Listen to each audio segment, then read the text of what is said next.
Hello, basketball people, we have news. Let's go to more news about the Golden State Warriors. I ask you to give a thumbs up and subscribe to my channel, as I am a Warriors fan.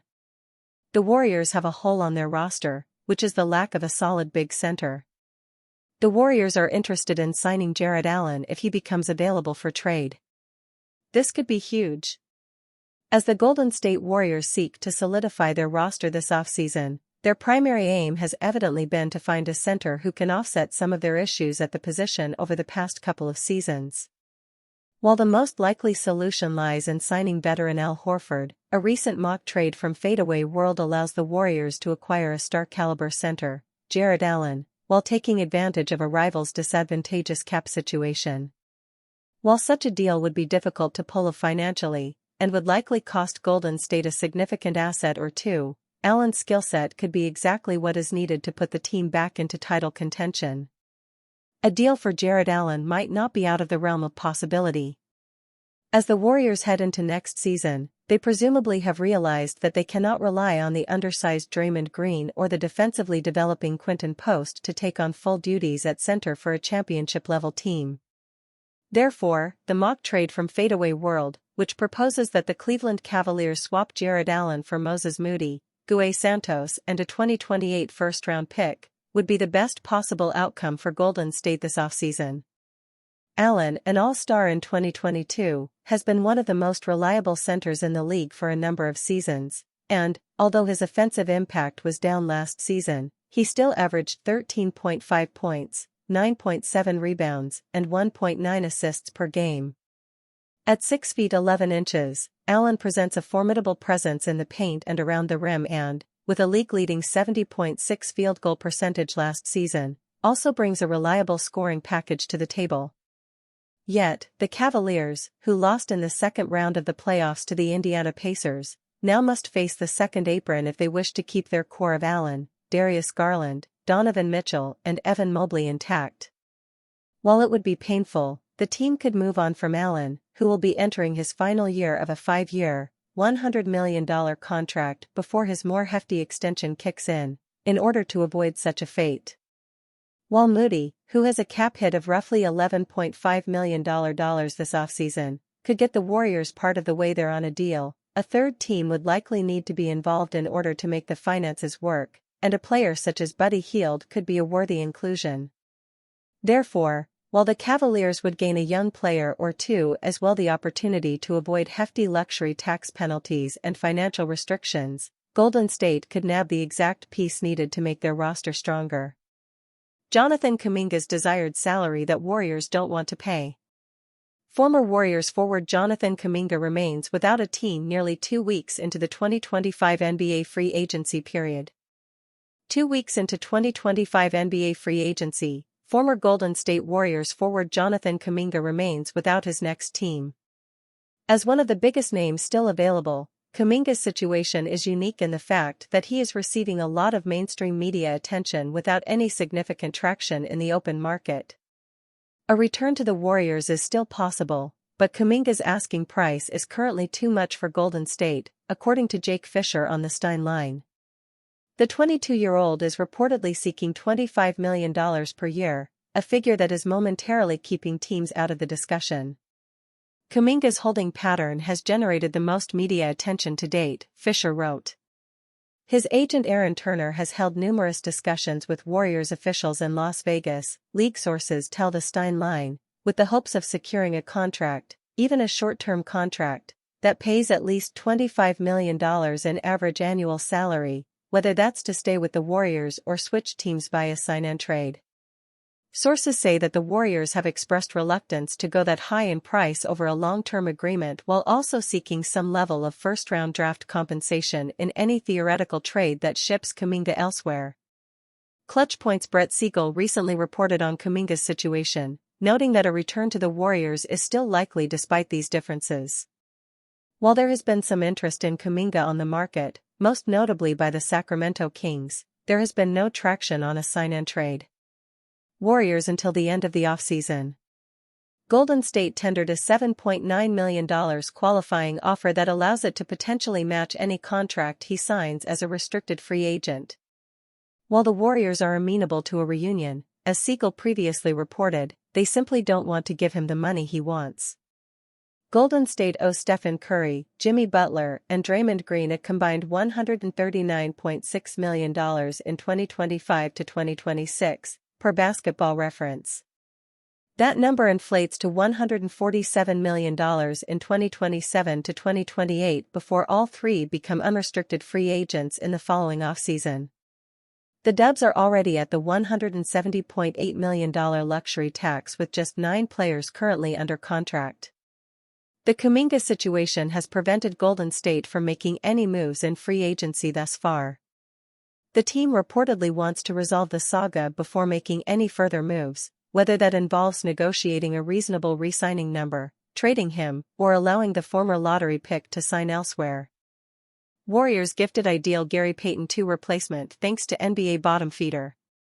This could prove an upgrade. Mascherano. The Golden State Warriors are yet to make a single move in free agency, but they may have been gifted another worthy signing this week thanks to one of the worst teams in the league. The Charlotte Hornets have waived defensive wing Josh Okogie after failing to find a trade partner for the 26-year-old before his $7.7 million contract for next season became fully guaranteed. As a result, Okogie now hits the free agency market where he could provide the Warriors with a younger and arguably better alternative to Gary Payton II. Josh Okogie could be the ideal Gary Payton II replacement. Payton remains an unrestricted free agent himself, having not signed a deal with Golden State or elsewhere since the period opened over 2 weeks ago. Perhaps the 32-year-old is just waiting for the Warriors to resolve Jonathan Kuminga's future before re-signing with the franchise. But there's also a chance that Mike Dunleavy Jr. and the front office are prepared to move on from Payton as they did with fellow beloved veteran Kevin Looney. Okogie could be a slightly bigger version of Payton in the Warrior system, providing them with the much-needed perimeter and wing defense that they currently lack on a roster that still remains with only 9 players. Okogie has many of the same offensive limitations that Payton does, but could become a similarly smart cutter who can take advantage of the gravity of Stephen Curry and the playmaking of Jimmy Butler. He's never going to be fully respected as an outside shooter, but Okogie has made slight improvements in that area after shooting less than 30% from three-point range through the first 4 years of his career. He's shot north of 30% in each of the past 3 years, and most recently made a career-high 34.8% last season, which included 38.1% in his 25 games with the Phoenix Suns. In 40 games with the Suns and Hornets last season, Okogie averaged 7.1 points, 2.8 rebounds, and 1.2 steals per game. It's the defensive end that could make him a real difference-maker, with the numbers from last season suggesting he's a better option than Payton at this point despite playing for 2 lottery-bound teams. Okogie kept opponents to less than 44% shooting from the floor last season, including a staggeringly low 17.7% on three-pointers. In contrast, opponents shot 47.7% from the floor and 37.2% from beyond the arc when guarded by Payton. Neither player may be a guaranteed piece in Steve Kerr's rotation, and Payton does have the sentimental factor in his favor, but Okogie could be an upgrade that the Warriors look at now the Hornets have let him enter free agency. The only way that Jonathan Kuminga re-signs with the Warriors revealed. This could be a decent compromise. As the Golden State Warriors continue their offseason, the lingering Jonathan Kuminga situation has cast a shadow over any potential moves they might have made to this point. However, while multiple sign-and trades to bring back value to the roster have been floated this offseason, the best option, as of now, could be to bring Kuminga back on a short-term, tradable deal that could allow him to be moved mid-season. Given the cold market on restricted free agents this offseason, this could give Kuminga one more chance to showcase his potential to other teams, but it could come with a heavy cost to both the player and the organization. Jonathan Kuminga's predicament could receive a short-term solution. Kuminga, who is a restricted free agent this offseason for the first time in his career, has publicly sought a larger role and a longer runway to live out what he feels is his star potential. Yet, head coach Steve Kerr has made it clear that Kuminga does not fit neatly into Golden State's current roster construction. Therefore, while it seems like a mutually agreed-upon deal would be the likely scenario, teams' aggressiveness this offseason have been stunted by risk-averse front offices, and the handful of headliner-restricted free agents all remain unsigned. According to Tim McMahon of ESPN, the Warriors could skirt around this issue by offering Kuminga a deal similar to the one Jalen Green got with the Houston Rockets, a 3-year deal with a player option that could easily be traded as soon as possible. Green's contract, a 3-year, $105 million deal, came at a slightly higher figure than what Kuminga could expect. However, as McMahon argues, it was a contract that was designed to be traded from the start, ultimately allowing the Rockets to acquire Kevin Durant. Therefore, as interest from potential suitors such as the Miami Heat and Chicago Bulls evidently cools, Golden State could take a bet that Kuminga's value would rebound throughout the course of this upcoming season. Yet, in taking that course of action, Kuminga would need to play significant minutes in order to showcase his value. In a loaded Western Conference, the Warriors have very little room for error during the regular season if they want to grab a playoff spot, and, if Kuminga's fit in the rotation does not iron itself out, this could become highly problematic. Yet, at the same time, Golden State would be able to bring back to full value of Kuminga's contract in a trade once it becomes trade eligible on December 15, thereby increasing their opportunities of improving their roster through a Kuminga deal. While it could be a risky move, it might be best one given the options the Warriors have been presented with this offseason. Shocking new Kuminga destination rises from the ashes of the Bradley Beal disaster. This could make a move possible. As the Golden State Warriors have sat stagnant this offseason, the lingering fact of Jonathan Kuminga's restricted free agency has loomed over every decision they might have made to this point. However, although his market has cooled somewhat since the start of the offseason, the Phoenix Suns have arisen as a new suitor for a Kuminga sign-and trade, and the Warriors could now have the ideal opportunity as a result of the Bradley Beal signing. Now that the Suns are under the first apron and have vastly increased financial flexibility, a move for Kuminga could be in the cards, and Golden State could take advantage of their rivals' eagerness.